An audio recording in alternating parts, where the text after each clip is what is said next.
ওটা এমন সময় কাটলাম তোর বেশি লাগা রাখছিস নাকি এবার না কারণে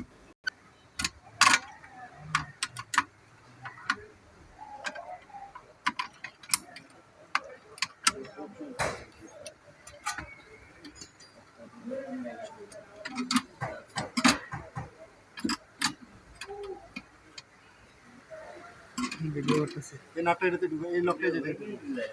হ্যালো গাইস, এটা হাইব্রিড এক্সপ্লোর। এটা আপনার ব্যাটারিটা খোলা হয়েছিল রিপেয়ার করার জন্য। দেখতে পাচ্ছেন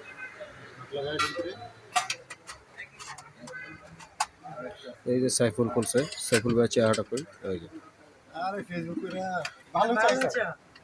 চিনি দেওয়া তো চিনি তাহলে রং চিনি আমার ডায়াবেটিস আছে ওই দিন একটা ভালো আছে স্যার খোলার সময় ঝামেলা কারণ খোলার সময় লক থাকে তো এই জন্য আমরা খোলার সময় 100 বার করে এটা দেখি কারণ আরেকটা দে হ্যাঁ এক চোখ কানা যে হ্যাঁ হে আসেনি হ্যাঁ আছে জীবিত আসেনি হ্যাঁ আছে হ্যাঁ গো বেস্টের সব কোটি মরে গেছে হ্যাঁ আর ভালো হে হে ওখানে কাজ করে